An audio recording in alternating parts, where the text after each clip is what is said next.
चलिए आज हम लोग पढ़ेंगे लोकसभा।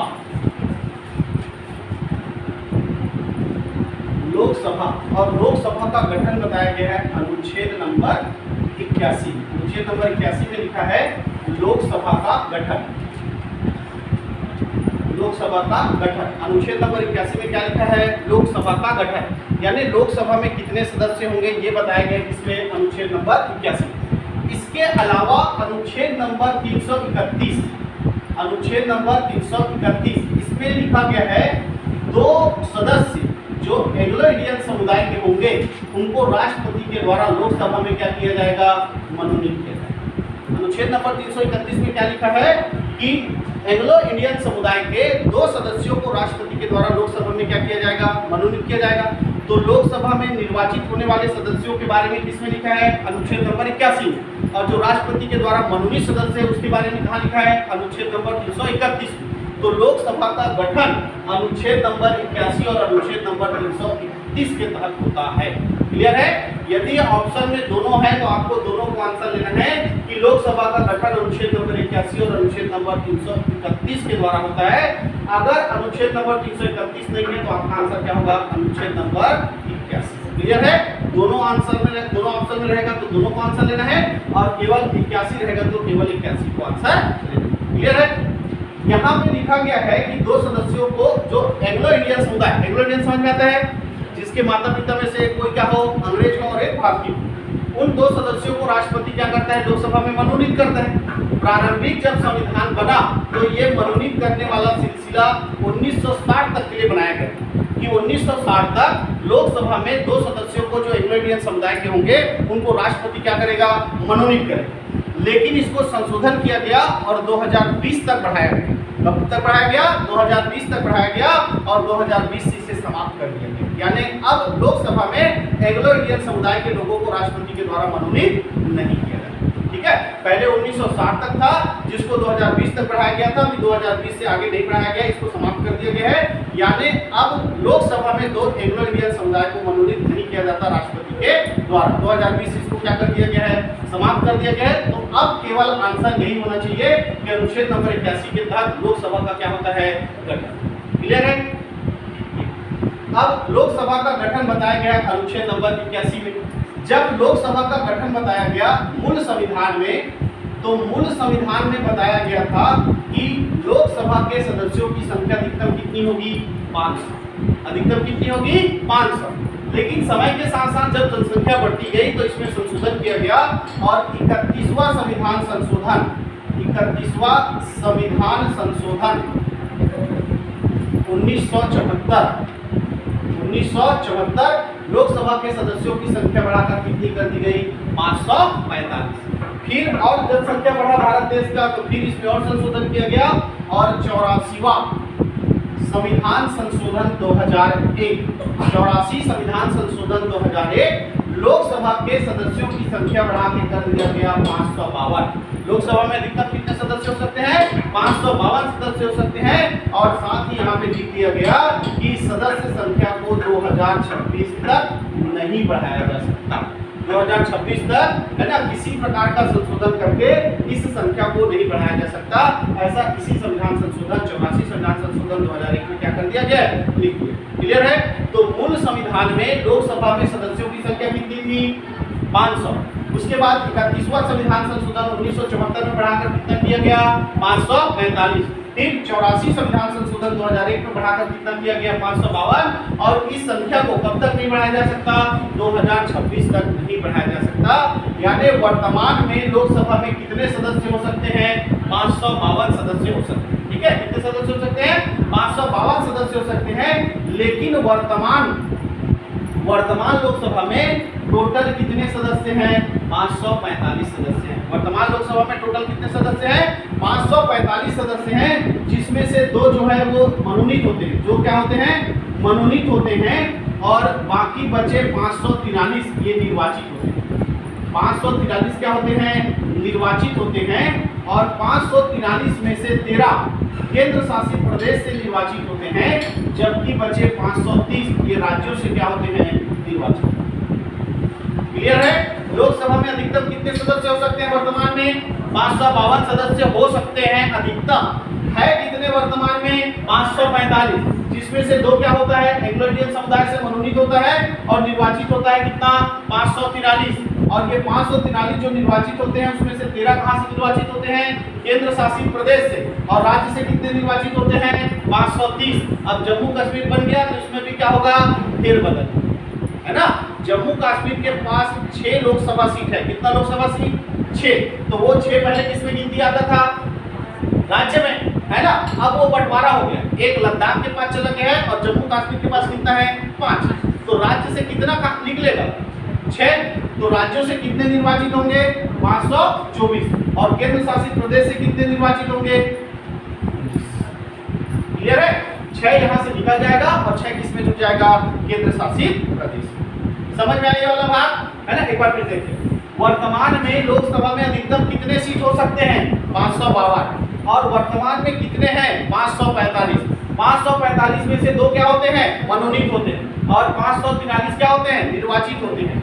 543 में से केंद्र शासित प्रदेश से कितने निर्वाचित होते थे 13, और राज्यों से कितने निर्वाचित होते थे 530, ठीक है।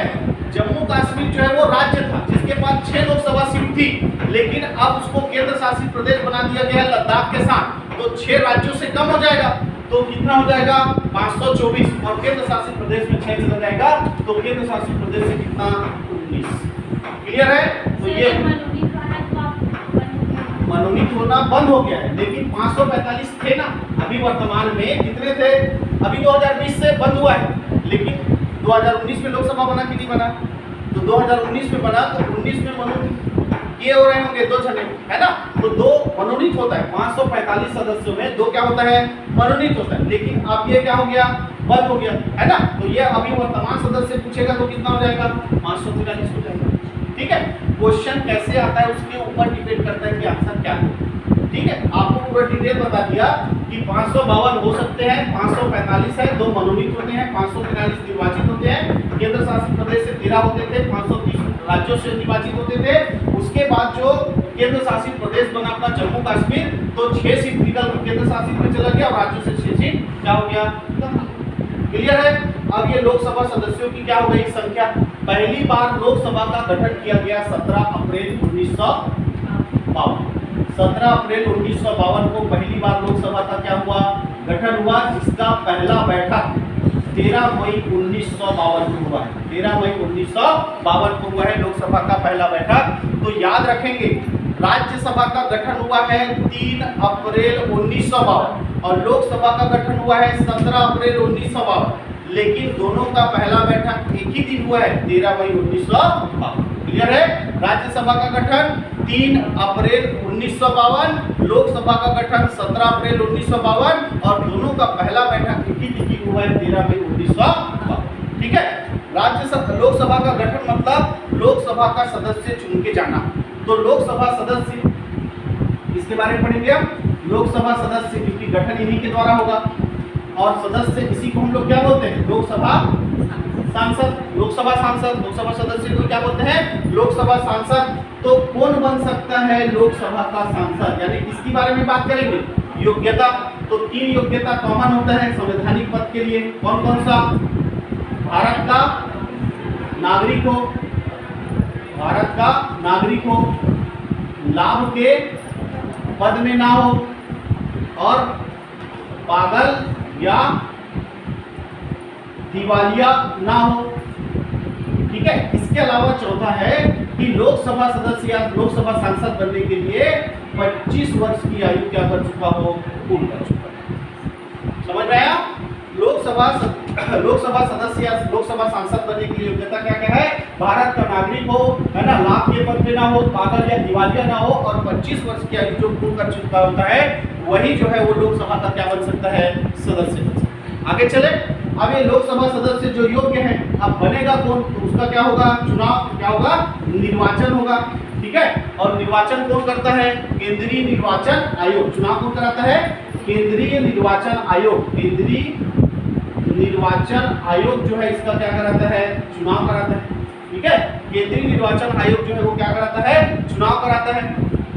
जो लोकसभा सदस्य का क्या करते हैं, चुनाव लड़ते हैं, उनको 25,000 रुपए जमानत राशि जमा करना पड़ता है। 25,000 रुपए जमानत राशि क्या करना पड़ता है, जमा करना पड़ता है। जमानत राशि कितना है, 25,000 रुपए है जमानत राशि, ठीक। और जो लोकसभा सदस्य का जो चुनाव है वो कैसा होता है, प्रत्यक्ष होता है। प्रत्यक्ष होता है मतलब कौन भाग लेता है, जनता भाग लेता है नहीं। लोकसभा सदस्य का चुनाव होता है तो वोट डालने कौन जाते हैं, हम लोग जाते हैं, जनता जाते हैं, इसलिए चुनाव कैसे होता है, प्रत्यक्ष होता है, ठीक।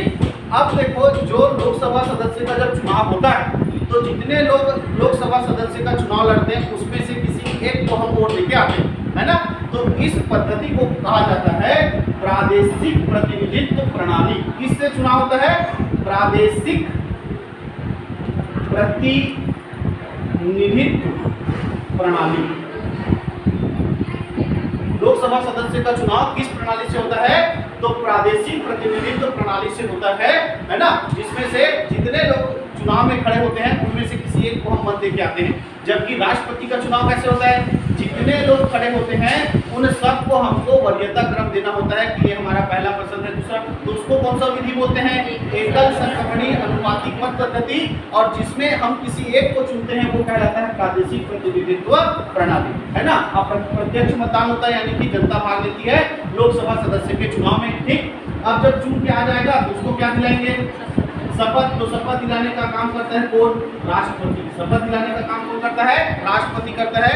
जो लोकसभा सदस्य आते हैं उनको शपथ दिलाने का काम कौन करता है, राष्ट्रपति करता है, ठीक है। शपथ के बाद क्या बताएंगे, कार्यकाल।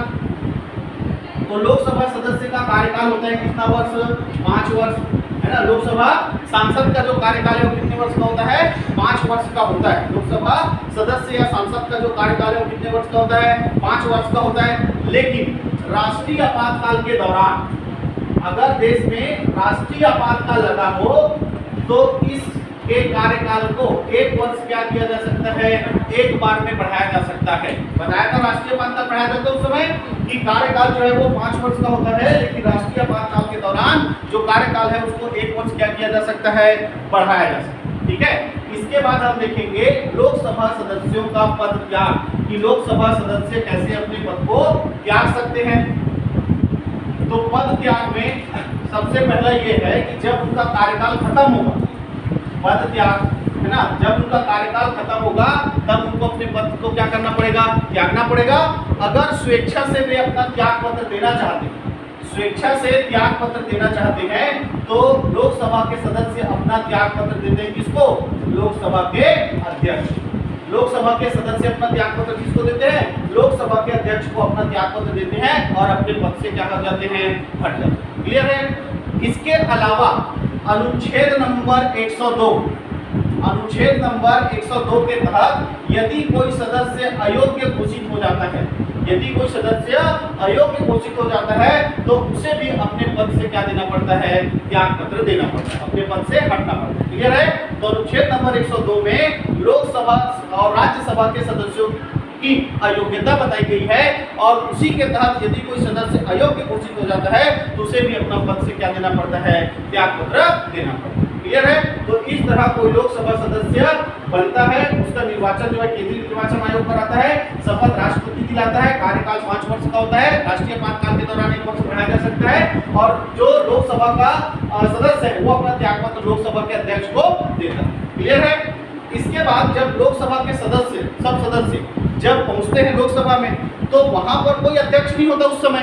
तो जो सबसे वरिष्ठ नागरिक होता है, जो सबसे वरिष्ठ लोकसभा अध्यक्ष होता है या जो सबसे वरिष्ठ लोकसभा सदस्य होता है, सबसे बुजुर्ग सदस्य होता है जो चुनाव जीत के आया हो या जो ज्यादा बार चुनाव जीता हो, ऐसे किसी एक सदस्य को अस्थायी क्या बना दिया जाता है, अध्यक्ष बना दिया जाता है। उसी को हम बोलते हैं प्रोटेम स्पीकर, है ना। तो किसको बनाया जाता है अस्थायी अध्यक्ष, तो किसी भी वरिष्ठ सदस्य जो ज्यादा बार चुनाव जीत के आया हो उसको क्या बना दिया जाता है, अस्थायी अध्यक्ष। और यही फिर लोकसभा के पहले बैठक की क्या करता है, अध्यक्षता करता है। लोकसभा के पहले बैठक की क्या करेगा, अध्यक्षता करेगा कौन, अस्थायी अध्यक्ष। अब भाई सब चुनाव जीत के गए हैं, है ना। 2019 में जब लोकसभा का चुनाव हुआ तो सब लोग चुनाव जीत के गए, सब लोग सब इकट्ठा हुए, पहली बार बैठक हुआ तो क्या कोई अध्यक्ष था सामने सुनने के लिए? नहीं था। तो किसी एक को उठा के क्या बनाए? अस्थायी अध्यक्ष। अब ये बैठक की क्या करेगा? अध्यक्षता करेगा। और फिर लोकसभा के सदस्य अपने में से क्या चुनेंगे? स्थायी अध्यक्ष। क्या चुनेंगे? स्थायी अध्यक्ष। और यही स्थायी अध्यक्ष क्या कहलाएगा? लोकसभा अध्यक्ष। यही स्थायी अध्यक्ष क्या कहलाएगा? लोकसभा अध्यक्ष। तो लोकसभा सदस्य बनने के लिए योग्यता क्या है? लोकसभा अध्यक्ष बनने की योग्यता क्या है? कि उसे लोकसभा का क्या होना चाहिए? सदस्य होना चाहिए। भाई लोकसभा का सदस्य होगा तभी तो वो लोकसभा का क्या बनेगा? अध्यक्ष। तो लोकसभा अध्यक्ष बनने की योग्यता क्या है? कि वो लोकसभा का क्या होना चाहिए? सदस्य होना चाहिए। लोकसभा का सदस्य हो। ठीक है। अब इसका निर्वाचन कैसे होता है? तो इसका निर्वाचन जो है, जैसे यहाँ पे क्लास है, अब क्लास में किसी को क्या बनाना है? मॉनिटर बनाना है। तो जिस क्लास का विद्यार्थी होगा वो उसी क्लास का मॉनिटर बनेगा कि नहीं बनेगा? कि कक्षा 6वीं वाले को 8वीं का मॉनिटर बना दिया जाए, ऐसा होता है क्या? है नहीं, साला नालायक होते हैं, सॉरी साला नया। ठीक है। तो जिस कक्षा का उसी, तो लोकसभा का अध्यक्ष बनाना है तो वो कहाँ का सदस्य होना चाहिए? लोकसभा का ही सदस्य होना चाहिए। तो योग्यता क्या है लोकसभा अध्यक्ष बनने का? लोकसभा का सदस्य। अब उसको कौन चुनेगा? भाई कक्षा 6वीं का हम क्या बना रहे हैं? उसको मॉनिटर बना रहे हैं। तो कक्षा 6वीं के विद्यार्थी चुनेंगे कि ये हमारा क्या होगा? मॉनिटर होगा, ऐसे करके। तो इसका भी चुनाव, लोकसभा अध्यक्ष का चुनाव किसके द्वारा होता है? लोकसभा के सदस्यों के द्वारा। लोकसभा के सदस्यों के द्वारा। अपने में से किसी एक को क्या बना लेते हैं हम लोग? लोकसभा अध्यक्ष बना लेते हैं। अभी वर्तमान लोकसभा अध्यक्ष कौन है?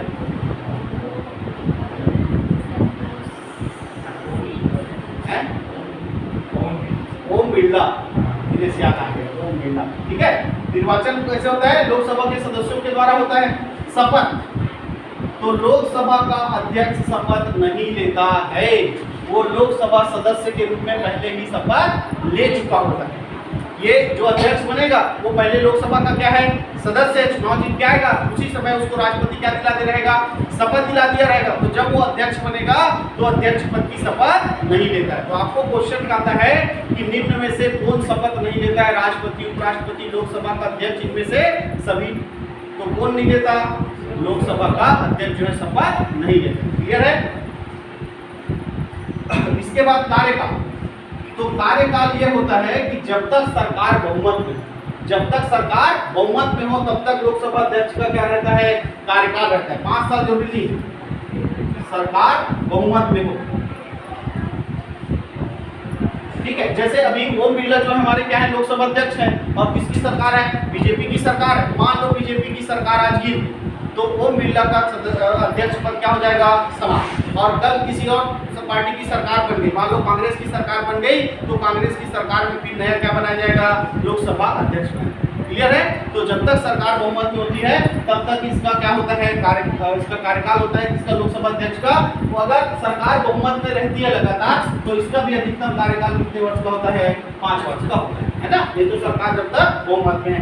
पद त्याग, पद त्याग। ठीक है। तो पद त्याग ये है कि यदि ये स्वेच्छा से, लोकसभा अध्यक्ष स्वेच्छा से अपना पद त्याग करना चाहता है, त्याग पत्र देना चाहता है, तो लोकसभा अध्यक्ष अपना त्याग पत्र देता है किसको? उपाध्यक्ष को। ध्यान रखना, मोस्ट इंपॉर्टेंट है ये, कि हमेशा त्याग पत्र किसको दिया जाता है? बड़े अधिकारी को दिया जाता है। लेकिन राष्ट्रपति और ये लोकसभा अध्यक्ष है जो अपने से नीचे वाले को क्या देते हैं? अपना त्याग पत्र देते हैं। राष्ट्रपति अपना त्याग पत्र किसको देता है? उपराष्ट्रपति को। उसी प्रकार लोकसभा अध्यक्ष अपना त्याग पत्र किसको देता है? लोकसभा के उपाध्यक्ष। किसको देता है? लोकसभा के उपाध्यक्ष को अपना त्याग पत्र देता है। क्लियर है? भारत का पहला लोकसभा उपाध्यक्ष, भारत के लोकसभा का पहला उपाध्यक्ष था गणेश वासुदेव मालवंकर। कौन था? गणेश वासुदेव मालवंकर। ये भारत के पहले क्या है? लोकसभा अध्यक्ष। भारत के पहले लोकसभा अध्यक्ष कौन है? गणेश वासुदेव मालवंकर। प्रथम महिला लोकसभा अध्यक्ष, प्रथम महिला लोकसभा अध्यक्ष। तो पहली महिला लोकसभा अध्यक्ष है कौन? मीरा कुमार। कौन है? मीरा कुमार। पहली महिला लोकसभा अध्यक्ष कौन है? मीरा कुमार। और पहला लोकसभा अध्यक्ष पुरुष का तो गणेश वासुदेव मालवंकर। दोनों क्लियर है? पहला लोकसभा अध्यक्ष गणेश वासुदेव मालवंकर और पहली महिला लोकसभा अध्यक्ष मीरा कुमार। ठीक है। और दूसरी कौन थी महिला लोकसभा अध्यक्ष? सुमित्रा महाजन। कौन थी? सुमित्रा महाजन। पहली मीरा कुमार और दूसरी कौन है? सुमित्रा महाजन। आगे चले। जिस तरह लोकसभा अध्यक्ष चुना जाता है इसकी अनुपस्थिति में कार्य करने के लिए उसी तरह से क्या चुना जाता है? उपाध्यक्ष। जैसे लोकसभा अध्यक्ष चुना जाता है वैसी उसकी अनुपस्थिति में कार्य करने के लिए क्या चुना जाता है? लोकसभा का उपाध्यक्ष। क्लियर है? तो लोकसभा को उपाध्यक्ष बनने के लिए भी क्या चाहिए? योग्यता। लोकसभा का सदस्य हो, लोकसभा के सदस्यों के द्वारा ही उसका चुनाव होता है, वो भी शपथ नहीं लेता है, उसका भी कार्यकाल सरकार जब तक बहुमत में रहता है तब तक होता है, और वो अपना पद त्याग किसको देता है? अध्यक्ष। उपाध्यक्ष को अगर अपना त्याग पत्र देना है तो उपाध्यक्ष अपना त्याग पत्र किसको देता है? अध्यक्ष को देता है। और इन दोनों का काम, लोकसभा अध्यक्ष का काम क्या है कि लोकसभा का बैठक हो रहा है उसकी क्या करना? अध्यक्षता करना, है ना। लोकसभा का बैठक हो रहा है, सब सदस्य लोग आए हैं तो सामने बैठकर ये सब क्या करता है? अध्यक्षता करता है। कौन? लोकसभा का अध्यक्ष। अब ये मान लो छुट्टी में चला गया बेचारा, कौन? लोकसभा का अध्यक्ष, तो उसकी जगह अध्यक्षता कौन करेगा? उपाध्यक्ष, है ना। तो मैं बताया था ना, ये गया और साथ में इसको भी लेके गया, दोनों चले गए, है नहीं, किधर किधर का पता नहीं। तो दोनों अगर छुट्टी में चले गए तो फिर अध्यक्षता कौन करेगा? लोकसभा नियमावली पैनल। क्या है? लोकसभा नियमावली पैनल सूची में नामित 6 सदस्य में से एक। जब अध्यक्ष और उपाध्यक्ष का चुनाव किया जाता है तो एक क्या बनाया जाता है? आपका समूह बनाया जाता है जिसको क्या कहा जाता है? लोकसभा नियमावली पैनल सूची, जिसमें कितने सदस्य होते हैं? 6 सदस्य होते हैं। तो जब अध्यक्ष नहीं होता, उपाध्यक्ष नहीं होता, तो इसी सूची में जो 6 सदस्य होते हैं उन्हीं में से जो सबसे वरिष्ठ होता है, सीनियर होता है, वो लोकसभा के बैठक की क्या करता है? अध्यक्षता। क्लियर है? लोकसभा बैठक की अध्यक्षता कौन करता है? लोकसभा का अध्यक्ष। लोकसभा का अध्यक्ष नहीं है तो कौन करेगा? लोकसभा का उपाध्यक्ष। और दोनों नहीं है तो लोकसभा नियमावली पैनल सूची में नामित 6 सदस्यों में से कोई एक सदस्य क्या करेगा? अध्यक्षता। क्लियर है? अब इस लोकसभा के अध्यक्ष के 3 प्रमुख काम पढ़ने हैं। कितने प्रमुख काम? 3। ऐसे तो काम बहुत सारे हैं, एक एक करके बता रहा हूँ। लोकसभा अध्यक्ष का पहला काम बता दिया कि वो लोकसभा के बैठक की क्या करता है? अध्यक्षता करता है। दूसरा, कोई विधेयक, जब कोई विधेयक आता है तो वो धन विधेयक है या नहीं, है ना। क्या होता है धन विधेयक? वो आगे क्लास में पढ़ेंगे। तो कोई विधेयक धन विधेयक है या नहीं, इसका फैसला कौन करता है? लोकसभा अध्यक्ष करता है। कोई विधेयक धन विधेयक है या नहीं, इसका फैसला कौन करता है? लोकसभा का अध्यक्ष करता है। ये उसका दूसरा काम। पहला काम क्या है? लोकसभा के बैठक की अध्यक्षता, ठीक है। दूसरा काम, धन विधेयक का निर्धारण। कि कोई विधेयक धन विधेयक है या नहीं, इसका निर्धारण कौन करता है? लोकसभा का अध्यक्ष करता है, ठीक है। तीसरा काम, लोकसभा का अपना अलग बैठक होता है, राज्यसभा का अपना अलग बैठक। लेकिन किसी विशेष परिस्थिति में जब दोनों का एक साथ बैठक होता है उसको क्या कहा जाता है? संयुक्त अधिवेशन। क्या कहा जाता है? संयुक्त अधिवेशन। तो ये जो संयुक्त अधिवेशन है इसको बुलाने का काम करता है राष्ट्रपति। आगे की क्लास में इसको बताऊंगा, संयुक्त अधिवेशन। और इसकी अध्यक्षता करता है लोकसभा का अध्यक्ष। इसकी अध्यक्षता कौन करता है? लोकसभा का अध्यक्ष। तो संयुक्त अधिवेशन की अध्यक्षता कौन करता है? लोकसभा का अध्यक्ष। क्लियर है? देखो, लोकसभा में कोई प्रस्ताव या विधेयक आया है, उसको पारित करने के लिए क्या होता है? वोटिंग होता है ना। कुछ सदस्य उसके पक्ष में जवाब देंगे, वोट करेंगे, कुछ सदस्य उसके विपक्ष में, है ना। तो अब मान लो वोटिंग हो रहा है किसी प्रस्ताव को पास करने के लिए और दोनों में टाई हो, पक्ष में भी 50%, विपक्ष में भी 50% ना। अब वो विधेयक जो है ना पास हो रहा है ना फेल हो रहा है, तब वहां पर निर्णायक मत देने का काम करता है कौन? लोकसभा का अध्यक्ष। तो ये लोकसभा में क्या देता है? निर्णायक मत। निर्णायक मत। तो निर्णायक मत देता है कौन? लोकसभा का अध्यक्ष। ऐसे मतदान नहीं करता। मान लो कोई विधेयक पास होना है, एक को पक्ष में मान लो 60 पड़ा, विपक्ष में कितना पड़ा? 40%, तो वो पास हो गया। या कोई विधेयक आया कि पक्ष में 40 पड़ा, विपक्ष में 60 पड़ा, वो पास नहीं हुआ, तो यहाँ पर वो वोट नहीं करेंगे। लेकिन जब 50-50 होता है ना, टाई हो जाता है, तब वहां पर लोकसभा अध्यक्ष अपना निर्णायक मत देता है लोकसभा। क्लियर है? तो लोकसभा में निर्णायक मत देने का अधिकार है किसको? लोकसभा के अध्यक्ष को। क्लियर है? जब लोकसभा में कोई प्रस्ताव या विधेयक आता है तो उसको किसके परमिशन से? लोकसभा के परमिशन, लोकसभा अध्यक्ष के परमिशन से पेश किया जाता है। लोकसभा में कोई भी विधेयक या प्रस्ताव प्रस्तुत करना है तो किसके परमिशन से प्रस्तुत किया जाता है? लोकसभा के अध्यक्ष के परमिशन से प्रस्तुत किया जाता है। ठीक है? लोकसभा को स्थगित करने का भी अधिकार किसके पास है? लोकसभा के अध्यक्ष के पास। लोकसभा का स्थगन, लोकसभा का स्थगन कौन कर सकता है? लोकसभा का अध्यक्ष। देखो ध्यान से सुनना, लोकसभा का विघटन या भंग करना, लोकसभा का विघटन या भंग करना, यानी कि लोकसभा को जो चल रहा है उसको पूरी तरह से समाप्त करना, ये अधिकार किसके पास है? राष्ट्रपति के पास। लेकिन लोकसभा का स्थगन, लोकसभा का स्थगन का मतलब ये होता है कि सामान्य जो सत्र या बैठक चल रही है उसको कुछ समय के लिए क्या कर देना? टाल देना, वो क्या कहलाता है? स्थगन। तो लोकसभा के स्थगन का अधिकार किसके पास है? लोकसभा के अध्यक्ष के पास है। और लोकसभा को भंग करना या विघटन करने का अधिकार किसके पास है? राष्ट्रपति। क्लियर है? इसके बाद जो है और भी लोकसभा और राज्यसभा या सांसद जो है बहुत सारे काम करते हैं। ठीक है, जिसको आगे की क्लास में जानेंगे। अच्छा, इसके अलावा एक चीज और जान लेंगे कि लोकसभा का जब बैठक होता है तो 1/10 सदस्य जब उपस्थित होंगे तभी बैठक क्या होगा? स्टार्ट होगा। उसको बोलते हैं गणपूर्ति। तो लोकसभा में गणपूर्ति कितना है बोलेगा? तो 1/10 यानी कि 55 सदस्य। जब लोकसभा का बैठक होगा तो लोकसभा में जब 55 सदस्य उपस्थित होंगे तभी जो है वो लोकसभा का बैठक क्या होगा? स्टार्ट होगा। यानी लोकसभा में गणपूर्ति कितना है बोलेगा या कोरम पूर्ति कितना है बोलेगा? तो 1/10। क्लियर है? लोकसभा का भी साल में 2 बैठक होना अनिवार्य है। पहले बैठक की अंतिम तिथि और दूसरे बैठक की प्रारंभिक तिथि के बीच 6 महीने से ज्यादा का अंतर नहीं होना। जैसे राज्यसभा का वैसे किसका? लोकसभा। क्लियर है? चलिए अब बात करेंगे लोकसभा सीट। तो क्या पढ़ना है? लोकसभा सीट। ठीक है, शुरुआत कहाँ से करेंगे? केरल से। तो केरल में लोकसभा का जो सीट है वो है 20। केरल में लोकसभा सीट कितना है? 20। केरल में लोकसभा सीट कितना है? 20। ठीक है, केरल में लोकसभा सीट 20। उसके बाद ये है कर्नाटक। कर्नाटक में है 28। कर्नाटक में कितना है? 28। उसके बाद गोवा। गोवा में है 2। गोवा में कितना है? 2। ठीक है, तो जैसे हमने राज्यसभा सीट पढ़ा था सेम वैसे उसी स्टाइल में पढ़ेंगे। जैसे हमने राज्यसभा सीट क्या पढ़ा था? केरल, कर्नाटक, गोवा 9, 12, 1 है ना। वैसी लोकसभा सीट में केरल, कर्नाटक, गोवा का क्या पढ़ेंगे? 20, 28, 2। 20, 28, 2। फिर उसके बाद कौन कौन से राज्य का पढ़े थे? महाराष्ट्र, गुजरात और राजस्थान, है ना। गुजरात, महाराष्ट्र, गुजरात और राजस्थान।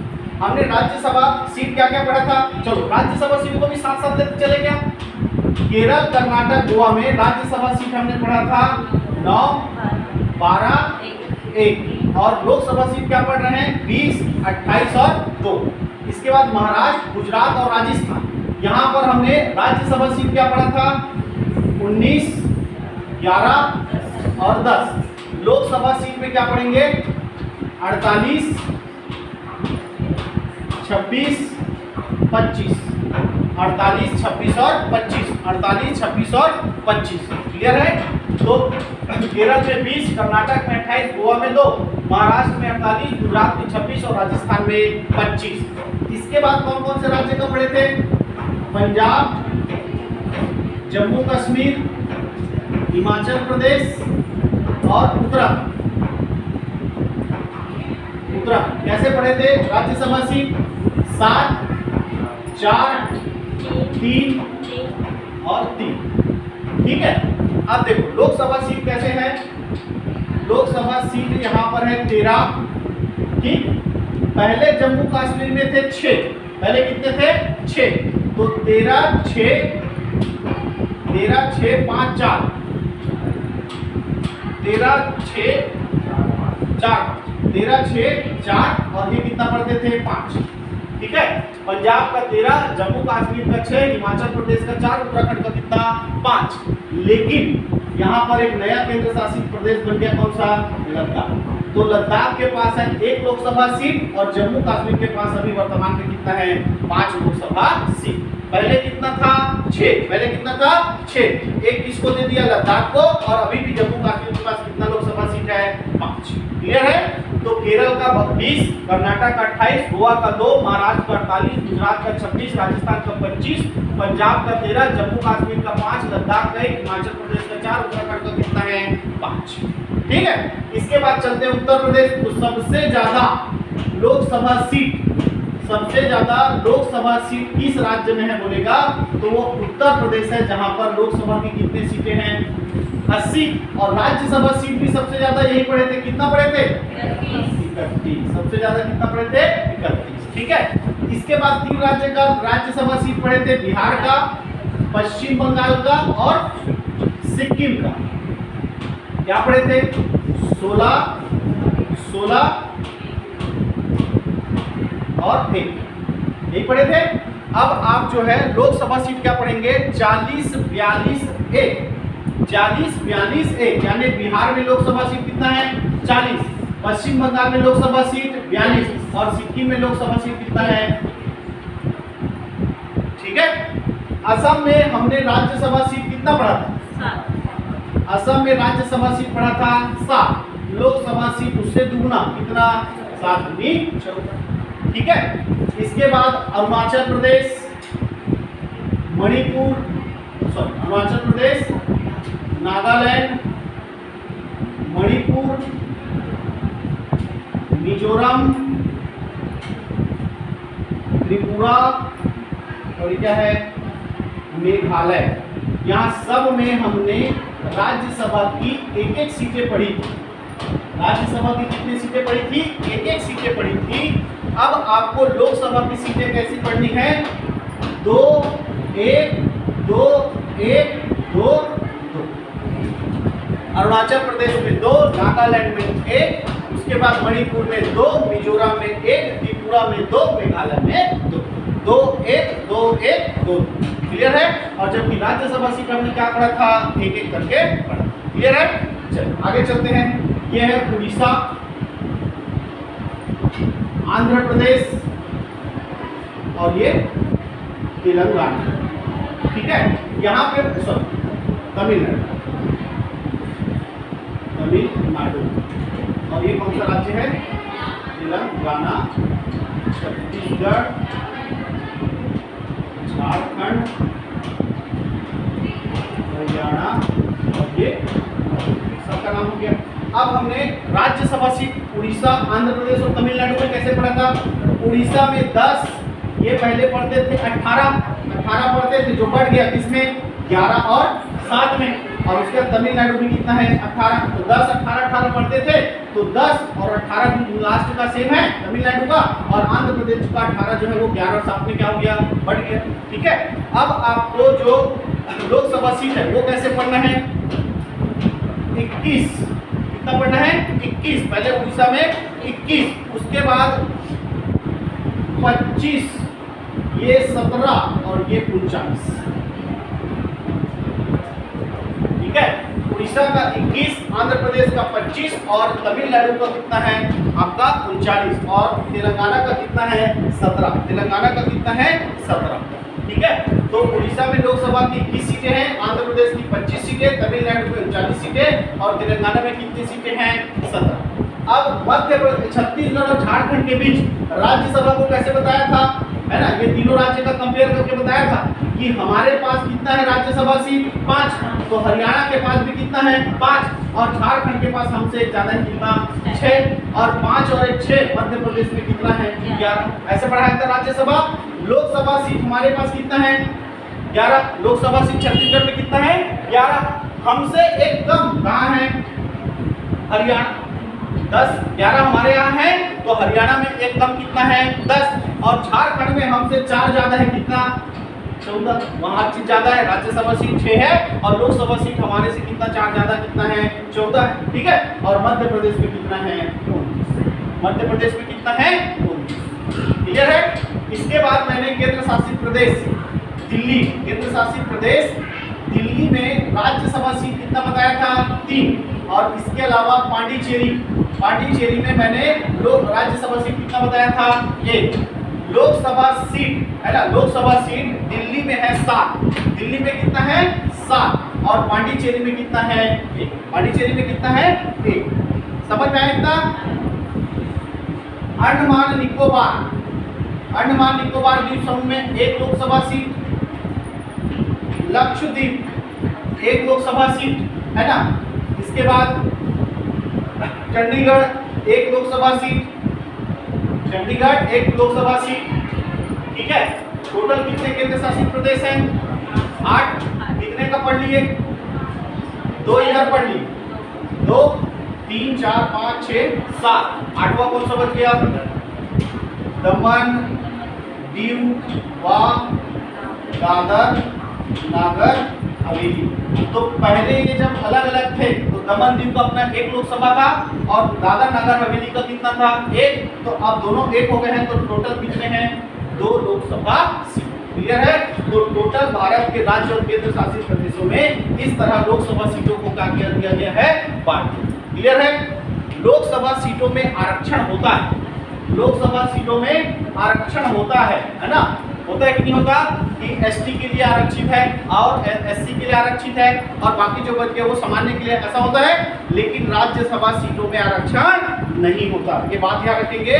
लोकसभा सीटों में क्या होता है आरक्षण होता है, राज्यसभा सीटों में आरक्षण नहीं होता है, ठीक है।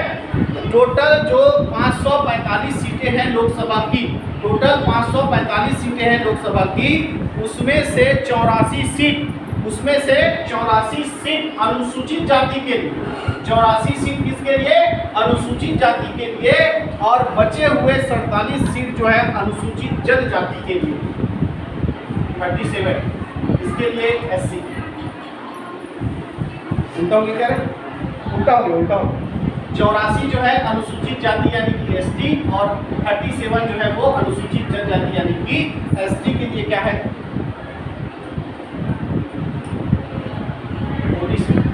47 जो है वो अनुसूचित जनजाति के लिए क्या है आरक्षित।